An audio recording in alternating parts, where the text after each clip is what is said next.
అందరికీ నమస్తే. నేను గరిడేపల్లి సత్యనారాయణ. దేశంలో పింక్ సిటీగా జైపూర్‌ని పిలుస్తారు. జైపూర్ పింక్ సిటీ అయితే ఉత్తరప్రదేశ్‌లోని బహ్రైచ్‌ని పింక్ జిల్లాగా పిలవాలి. ఎందుకంటే అక్కడ భవనాలకో, లేకపోతే అక్కడేసిన రంగులకో ఆ పేరు రాలేదు. అక్కడ మహిళా పాలనా యంత్రాంగం దానివల్ల ఆ పరిస్థితులు వచ్చినాయని తెలియజేస్తా ఉన్నాను. అంటే ఆ విధంగా మహిళలు అభివృద్ధి చెందారని చెప్పడం నా ఉద్దేశం. దేశవ్యాప్తంగా 774 జిల్లాలుంటే 126 మంది మహిళలు అత్యంత శక్తివంతమైన జిల్లా స్థాయి న్యాయాధికార పోస్టులను నిర్వహిస్తున్నట్టుగా మనకు అర్థమవుతోంది.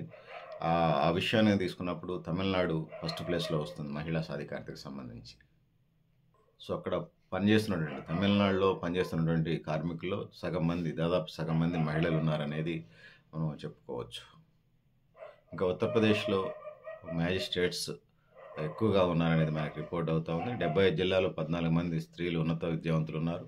2022లో ఇది 12-16% నుండి 18% న్యాయాధికారుల సంఖ్య పెరిగింది. బహ్రైచ్ జిల్లా న్యాయాధికారి పదవులను కాక అదనపు న్యాయ పదవిలో కూడా ఇతర న్యాయ పదవుల్లో కూడా ఉన్నట్లుగా మనకి సమాచారం ఉంది. సో, మహిళల ఎనుగుబాటుకి సంబంధించి ప్రకృతి సిద్ధంగా కొన్ని కారణాలు ఉన్నాయి. మగవాళ్ళు రెగ్యులర్ పనికి పోతారు. తల్లిగా ప్రెగ్నెంట్ అయినప్పుడు ఒక అమ్మాయి ఎవరైతే ఉన్నారో చాలా నెలలు రెస్ట్ తీసుకోవాల్సిన పరిస్థితిని మనం చూస్తాం. ఆరోగ్య సమస్యలు, రక్తహీనత ఇవన్నీ రకరకాలు ప్రకృతి సిద్ధంగా మహిళలకు సంబంధించి ఉన్నాయి. వీటిని అధిగమించి ముందుకు తీసుకోవాల్సిన అవసరం అయితే ఉన్నది.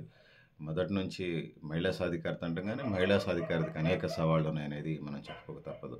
ఒక్కో దేశంలో మహిళల పట్ల కొన్ని ముస్లిం కంట్రీస్లో బురకా పద్ధతి మీద, లేకపోతే బయట ప్రపంచంలో జాబ్ చేయటం దాని మీద ముస్లిం సమాజానికి సంబంధించి అదొక విధానాలు ఉంటాయి. క్రిస్టియన్ సమాజంలో కొన్ని పరిస్థితులు ఉంటాయి. హిందూ సమాజంలో కొన్ని పరిస్థితులు ఉంటాయి. మతాలు నియంత్రిస్తున్నాయి అనేది మనం ఈ విధంగా చెప్పుకోక తప్పదు. సో, మహిళలకు సంబంధించి అభివృద్ధి బాటలు చదువుకోవటం వలన మాత్రమే వాళ్ళు ఉన్నతమైనటువంటి శిఖరాలను అందుకోవడానికి ఆస్కారం ఉంటుంది.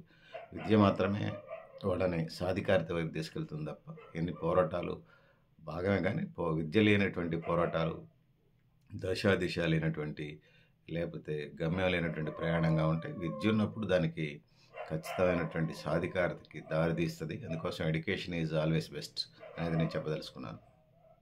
మనం చూసుకున్నప్పుడు శ్రామిక శక్తిలోనే కాకుండా ఉన్నత విద్యలో కానీ, లేకపోతే ఐఏఎస్లు, ఐపీఎస్లు, ఐఆర్ఎస్లు, ఐఎఫ్ఎస్లు ఏదైతే ఉందో వీటిలలో అత్యున్నతమైనటువంటి స్థాయికి ఎక్కువ మంది మహిళలు వచ్చినప్పుడు అది సాధికారతకి బాటలేస్తుంది. అందుకోసం చేయాలి.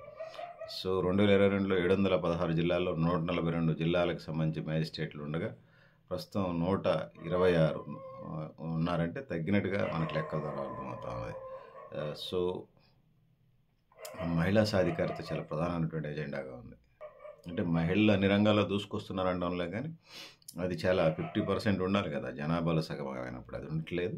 ఈ కొద్దిపాటి డేటాతోనే మురిసిపోతా ఉన్నాం. సో, మహిళలు ఈ దేశంలో ఉన్నటువంటి అన్ని రంగాల్లో వాళ్ళు పాల్గొన్నప్పుడు మాత్రమే నిజ అభివృద్ధి జరుగుతూ ఆ వైపుగా ముందుకు పోవాల్సిన అవసరం ఉంది.